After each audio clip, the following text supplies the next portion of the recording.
We are back at it again, and we got some axles and hubs to throw on this beast.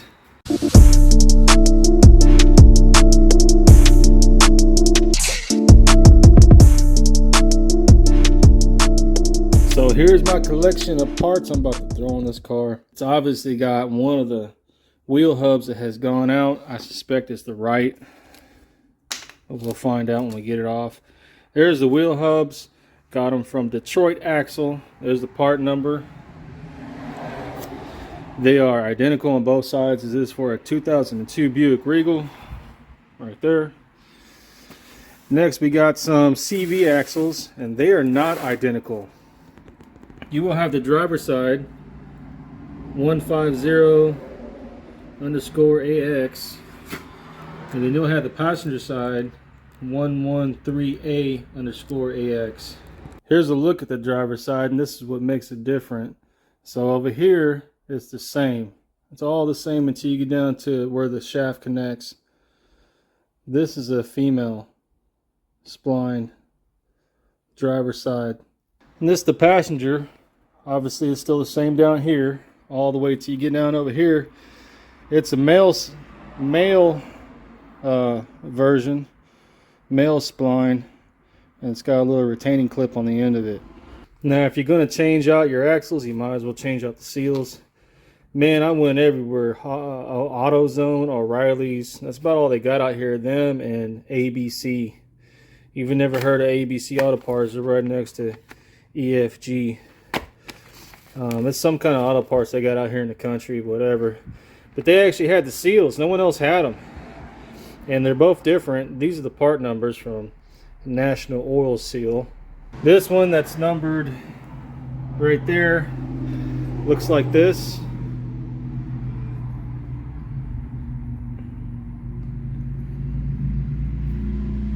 And this one for the other side, I don't know, I can't remember what side these are for. It doesn't say on the box. I know when I take the axles out, I'll be able to match them up for sure, but that's the part number on that, and it looks like this.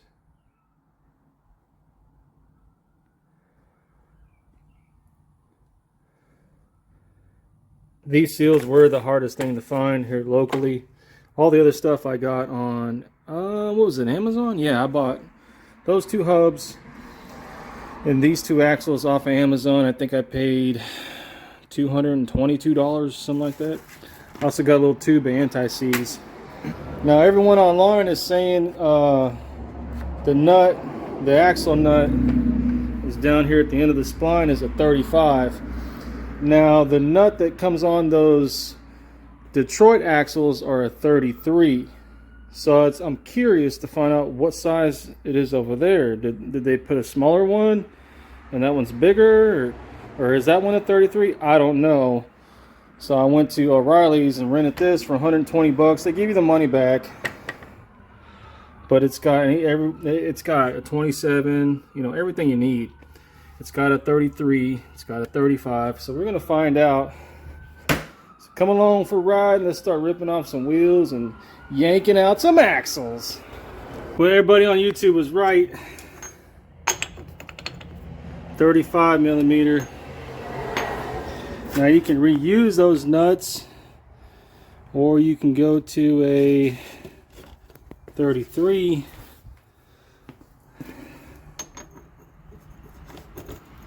And use that. I don't know why it's a different size. I mean, it's only 2 millimeters off. It's not that big of a difference, really. So I'm just gonna go ahead and use the new ones because they're new. I wonder.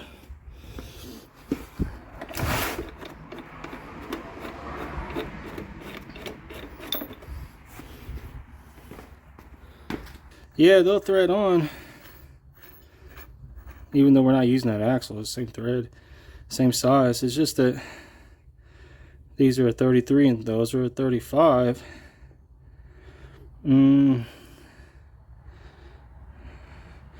wall right in there seems about the same thickness. These tips don't come out as much. These little, the ends of the hex, see that one? Almost goes to the end. where this one, it don't. I'm gonna keep on with the new ones, and if anybody ever has to change these out again, if they ever take it to the shop or something, it's probably gonna throw them a curveball, because I guess that's a tell that they're aftermarket. Well, once you got your tire off, you want to take off your brake caliper, and you don't want to hit these bolts right here. You want to hit the ones that actually hold it to the steering knuckle. They're going to be 15 millimeter, and if they've never been taken out, which they probably haven't, because there's really no use to take that out unless you're going to do what I'm doing or change the rotor. It might be kind of hard, so you might want to get a little homemade cheater bar and put on your ratchet and make it a lot easier. Let's take this rotor off. I think this may be the first time this rotor has ever come off. Ooh, man, look at that hub. Yeah, look at that. It says GM. You know, when they buy aftermarket, they're not going to buy GM. These are the same rotors, and I'll tell you what, they're smooth. This guy really babied this vehicle. So, like I said before, clean out this dust. Like I said before, I put on new brakes, but I didn't put on new rotors because the rotors were just smooth. So, I'm going to put that somewhere where it won't get scratched up on the ground. Here's our hub. We're going to change this out too. I don't have it in neutral currently. I got it in park, but we'll be able to find out if it's this one. But I think it's the other one, because when you put a load on it, like turn left, all the weight goes to the right, and that's when it makes the loudest noise. Then when you turn right and put the load on the driver's side, the noise goes away. So now it's gonna be a good time. Wow, you got a lot of room in there too. I was thinking I was going to take this. They got a plastic panel here you can take apart, so I'll probably do that. That's what I like about bigger cars. Got a lot of room, man. Try to do this on a little Honda, and hell with that. Alright, so like I said, you got the two 15 millimeters. Pretty easy. When you put them back, make sure you put some anti-seize. That's really going to help you out down the road, you know. All these things I'm putting back, I'm going to put a little bit of just a little bit. Get you a bungee cord, hang your caliper. I'm going to hang mine a little higher. Next thing we're going to do is knock out these two nuts. I think they're a 20 or 21. I'll find out here in a minute. Now, these are tapered, so you don't need to hold anything on this side.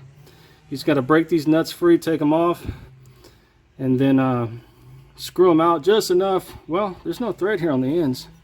I've seen some where they had threads all the way to the end, and they were screwing these nuts out to the end, so when they hit it with a hammer, they don't mess up the thread.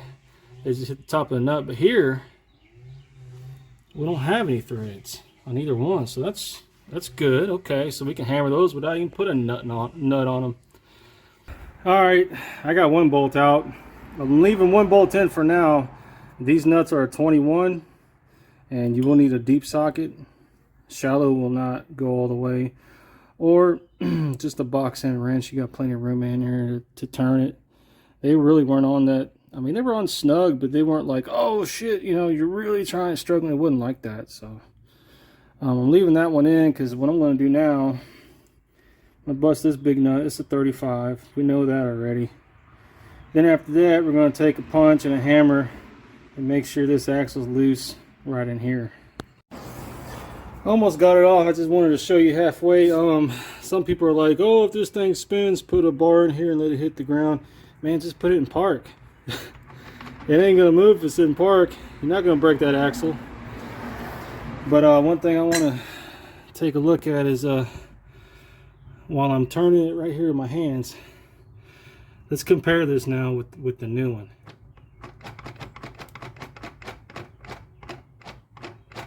It's like a quarter to like almost a half an inch of play.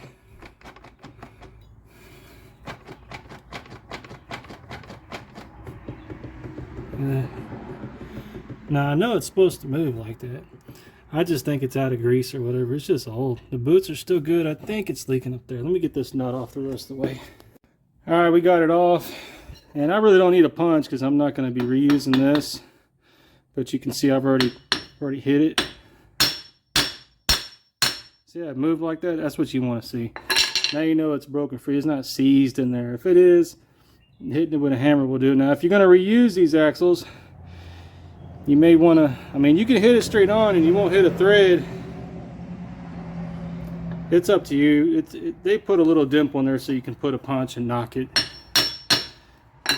No big deal. So next thing I'm going to do is pull this bolt out. Then your steering knuckle will come down. We'll be able to pivot this out the way, get the axle out the way. I'm going to work on replacing this hub next. Alright, we got to separate it. Now you got 3 bolts. It's on one right there, one there, and then one on the other side. They're 13 millimeter, and that's the only thing holding on your wheel. There's 3 little bolts that are 13 millimeter.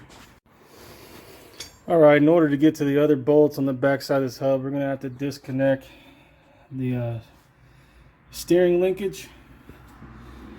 You got a cotter pin you're gonna pull out. Try not to reuse it if that thing's the original, because the thing's old. I got a whole bunch of them brand new. So that's a 17 millimeter. We're just gonna zip that off and then leave some of the nut hanging past the bolt, and then hit it with a hammer. As this thread goes all the way to the end, you don't want to mess that up. Alright, I'm gonna have to apologize for y'all. I don't have a tripod anymore. I broke that sucker. So I'm going step by step, putting the phone down, doing the job, picking it back up, recording.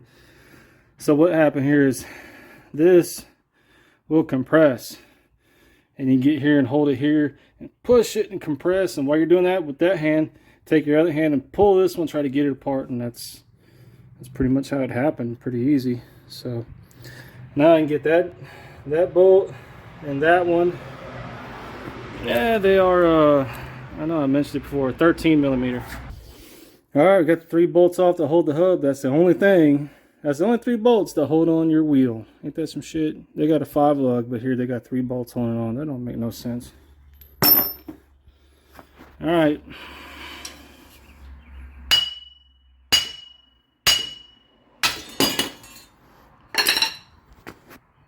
Yeah, a little bit of persuasion. Make sure the plug's unplugged before you go do that. Here's your little metal gasket spacer that was sitting in there like that. Yeah, it was like that. And pretty simple. Just gonna clean this out really good, so like grit and shit in there. Yeah, some soap and water. You don't have to use carb cleaner. Not over here, there's no rust. But clean it out real good so when we put the new one back in there, there's no crap in there. I probably should have changed out the lower ball joints, but we're gonna skip out on that. It's not going off-road. Alright, so yeah, I cleaned it. It ain't gotta be perfect. There's gonna be some pitting on there. Put that gasket, make sure you do it right. A little tab comes out right here on the back side. And you got your 3 bolts. If you want to, you don't have to. I just put 2 little lines of anti-seize. That's more than enough. Remember, it's not this ain't gonna make it loose. It's the torque that's gonna hold it in there. That's just gonna keep it from ever getting stuck, if it ever will, if it goes through any salt or bad weather or a long amount of time. Because like I said, you know, I'm looking on keeping this car next 100 years. But I think it makes good habit to use this stuff, you know, just don't go overboard with it. So all we're going to do is I'm going to get one hand, hold it here, and start threading it in. Just a little side note, I know you guys are watching this to learn, you know, what socket sizes to use, you know, what procedures to go through. I've never removed an axle before, but I've done a lot of suspension work, and I've been working on cars for long enough to where I can figure out how shit works. But sometimes I make mistakes, and that's probably another reason why you're watching this video. If you just seen, I had this wire stays still, and it somehow does some magic on the inside, but I had this wire over here. Now if you notice, this is a triangle. You got 1, 2, and 3. It's a triangle, and so it'll go either way. So, and I had this wire over here, and it wouldn't reach to over here where it needed to mount. And good thing I caught that before I started torquing these down. So That's another thing to note. You know, when you put this back in, you want this wire to be back over here where the bracket is that holds it. Another thing to note on the plug on the old one, see that black plastic looking thing on top of it? Now that would clip right into there, holding this steady, more like that. So you can plug your thing in, it just holds it there.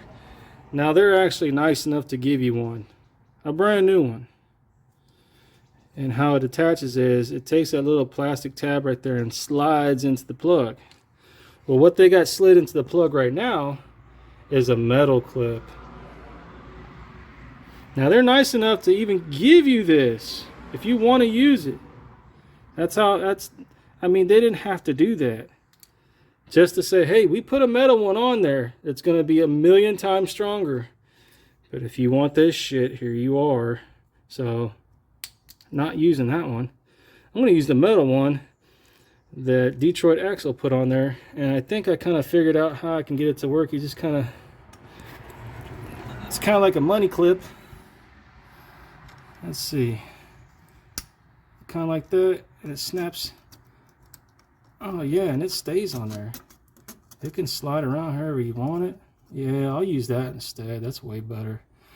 And then your other end of your plug will plug in like that. Cool.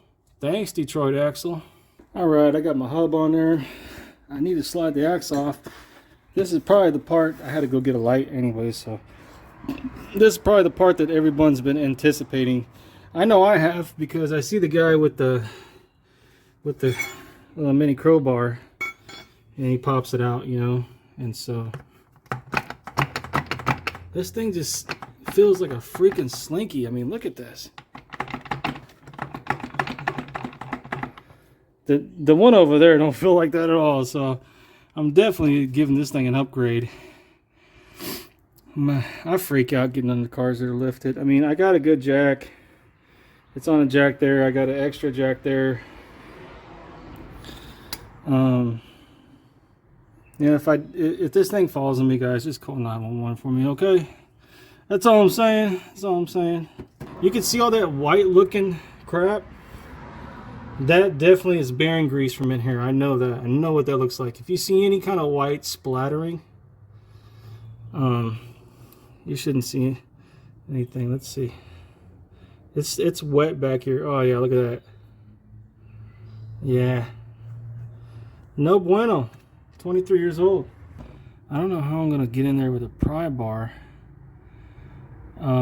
There's space back in there. See that? I guess if I stick it straight up.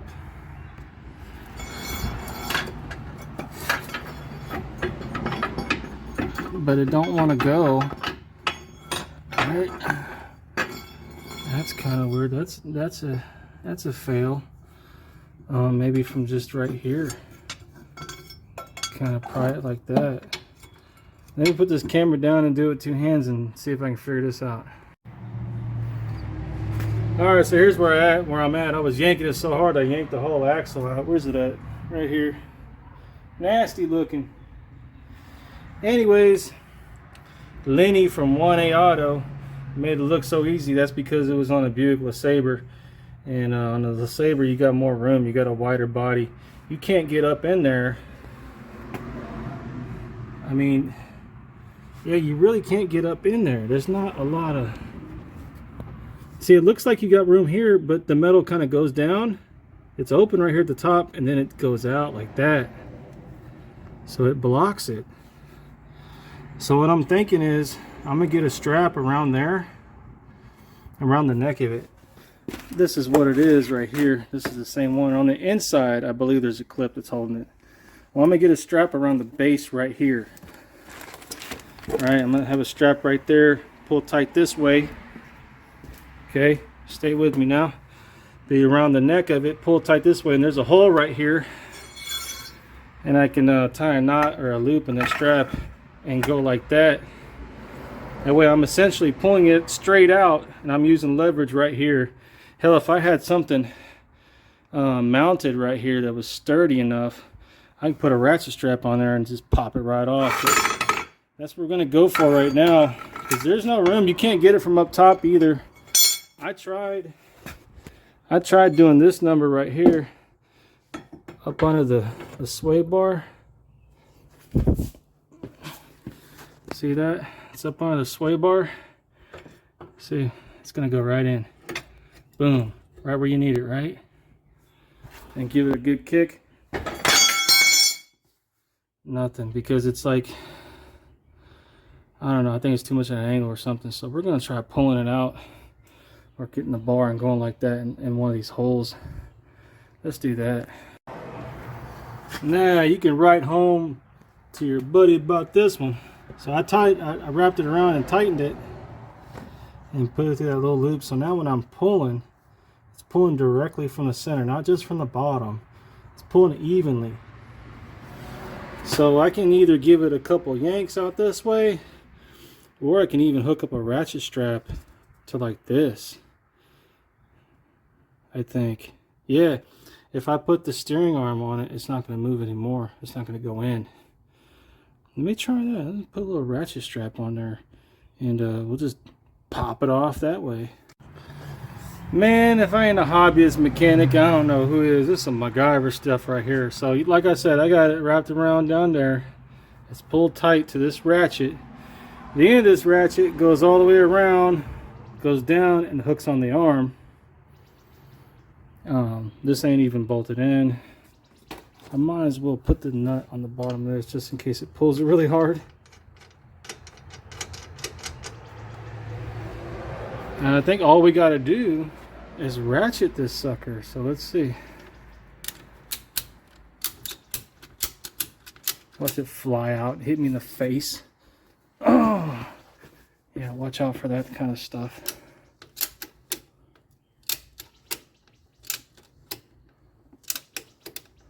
Come on, you gotta come out. This is scary, y'all. I'm afraid I'm gonna get hit in the face with something.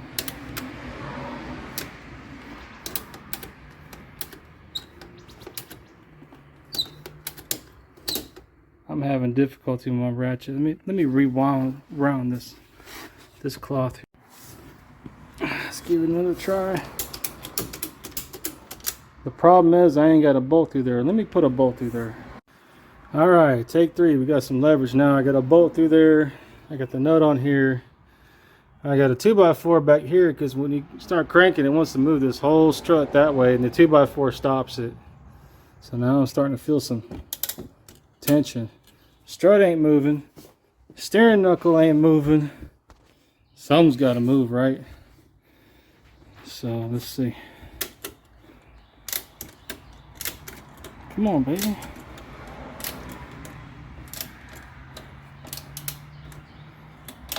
And what happens is the strap is getting low. Sorry, my finger was in the way. The strap is getting low and it's hard to do it. Getting close, though. I can almost see it.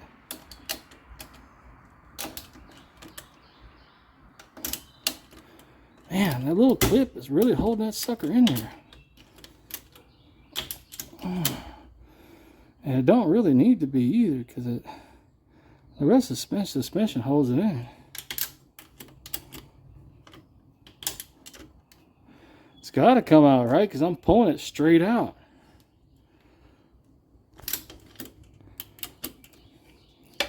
I mean, that sucker's tight, man. It's even... You can see it. I tied it in the knot and brought it through that little loop. It's pulling it from evenly, you know. That's probably better than what any pry bar can do. It's just kind of scary sitting back here. Maybe if I sit right here, protect my nuts.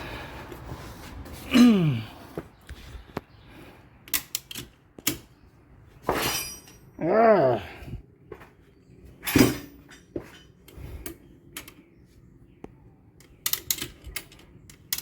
Ooh, you can see it. It's like wanting to come out.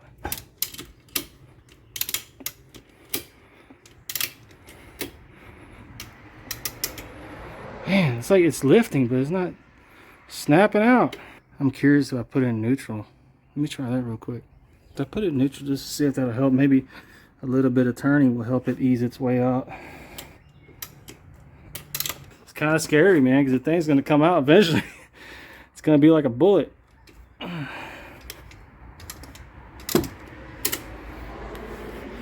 Wonder if I get in there with a pry bar now and try to pry it. That's a good idea. Let me try that. Woo, that was a little scary there for a minute. Yeah, so it helped. I put her in neutral.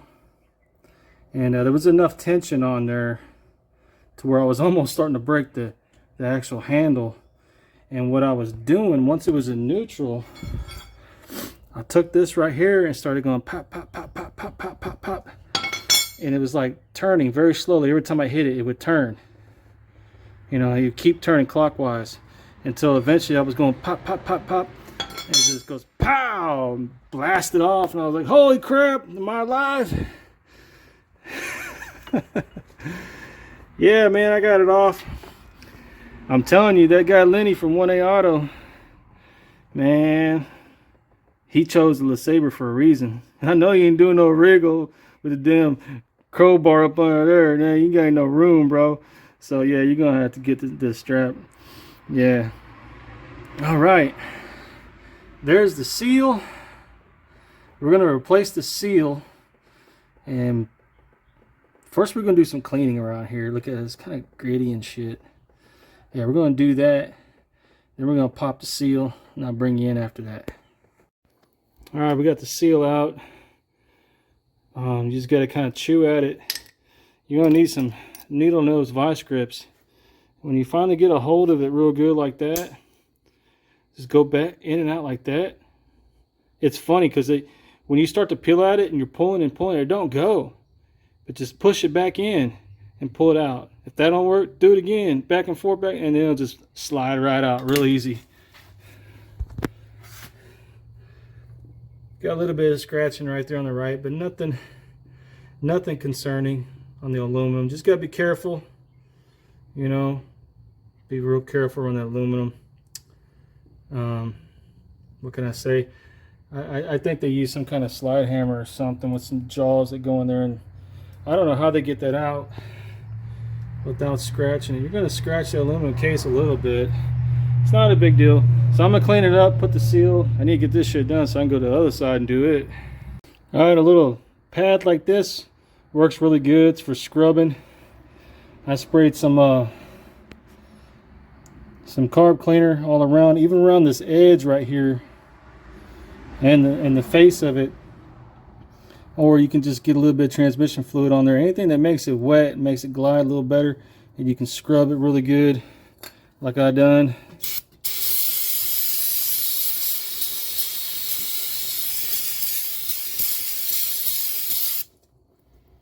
There we go, nice and clean, ready for a mount. Now there's a little ring in here. That's that sucker that holds it on. Make sure, woo, that's strong. Make sure it's still there. So when you put your axle in, you need to pop it in, just like Lenny said on 1A Auto. That little skinny dude, that dude's strong for his size, because this took a lot of work. But anyways, Lenny said just pop it in. So I'm gonna pop it in and then pull it up. Make sure it don't pull out. Oh shit, there's some trash on there. I just saw that. It's like a little piece of a leaf or something. That wouldn't affect anything. No big deal. So yeah, so we're gonna get the one that looks like this. It's a female spline, and that's what's gonna go on it. And that clip, there's a ringland on the end, down 90% of the way at the bottom. There's a ringland for that clip to seat. So you're gonna have to get this pushed on all the way. All the way. All right, and with the seal, you just want to take the end of your hammer like that and get like the left side all the way flush. Hold it down with one end of a hammer, and then take the right side of the seal and start smacking it with the other end. Eventually you'll get it in.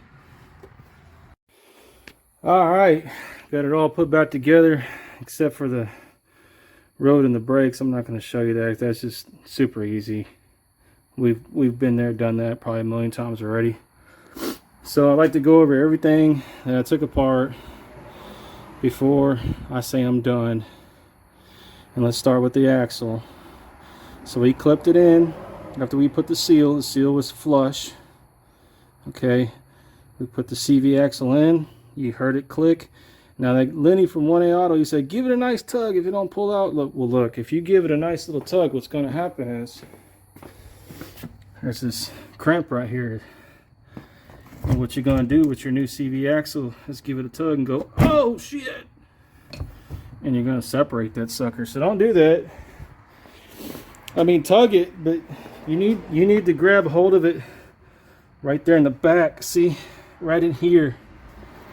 And you can get in there with your left hand and then your right hand and pull. But you know when you put it in there, it slides and goes click. And you know, on the driver's side, you know. So that's good. It comes all the way out. Tighten that down with some anti-seize. We got our hub on tight with anti-seize. We got our suspension tight with anti-seize. This was a little bit of a pain in the ass because the bolt wanted to turn. And they don't put an Allen head at the bottom of it. This is a stock one. And I just saw that it's got a grease fitting. It's probably, I guarantee you it's never been greased. So I'm going to grease that before I put it back together, or before I put the tire on. I got that snug down. I got a new cotter pin.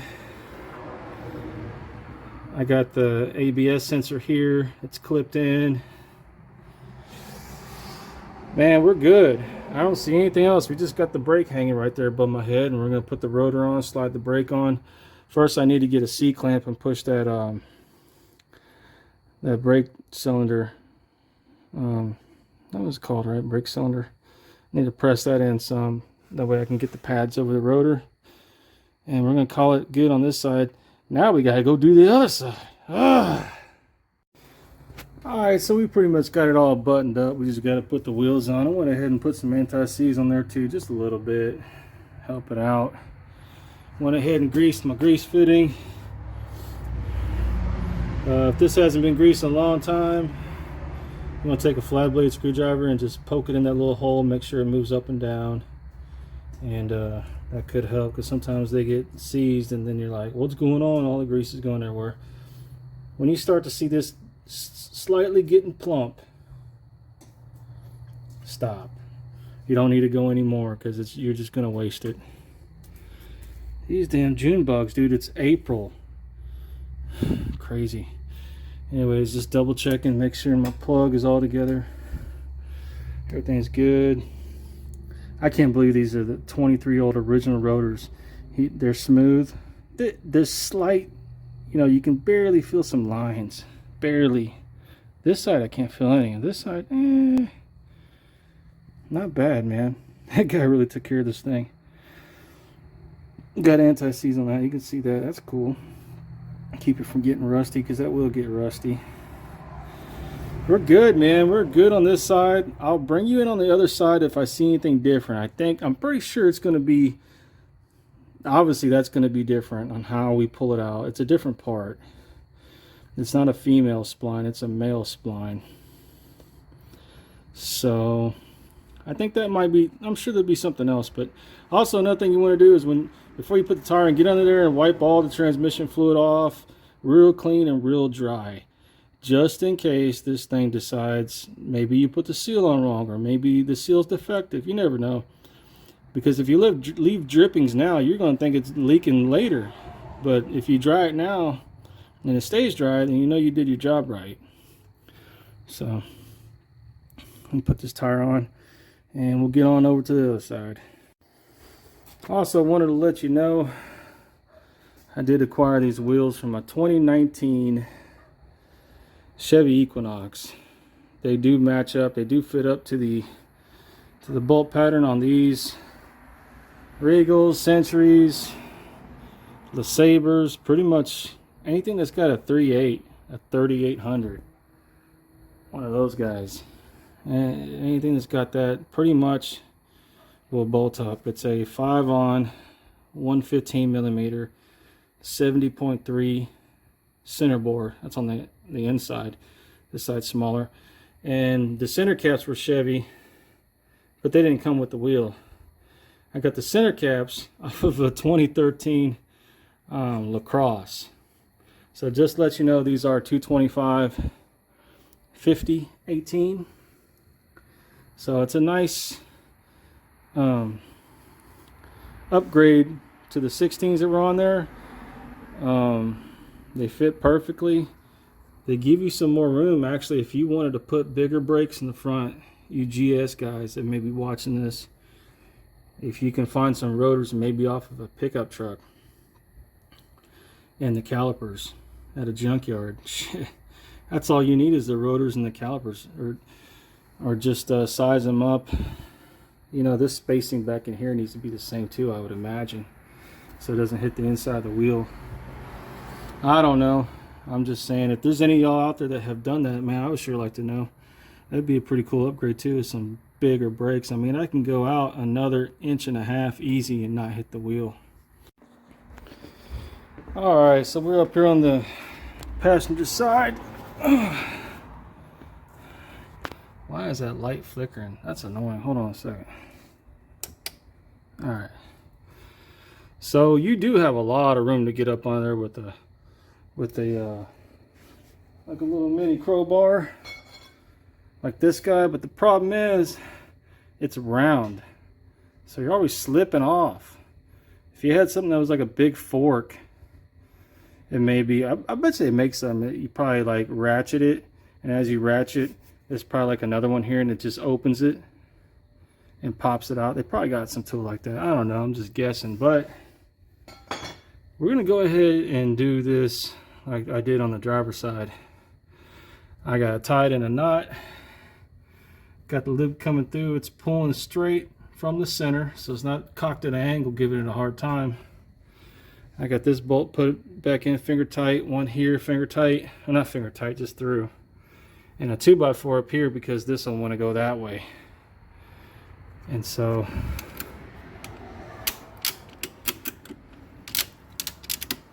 this one might come out a little easier because it's a different, it's a male, not a female.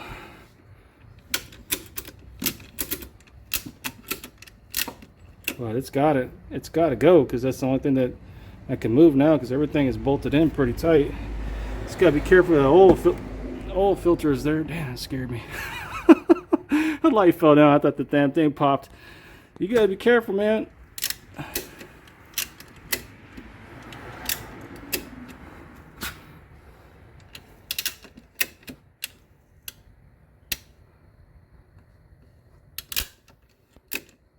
Let me do like I did the other side, put it in neutral. Got it in neutral. Last time I was just tapping this thing. Oh, shit. That's all you needed. It popped right out. Oh, that is so cool, man. I'm like a new inventor of this shit here. Awesome. It's not even dripping that much. Sweet.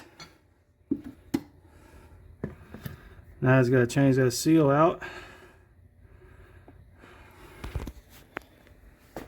Alright, I got the seal out on the passenger side. That's the face that faces you.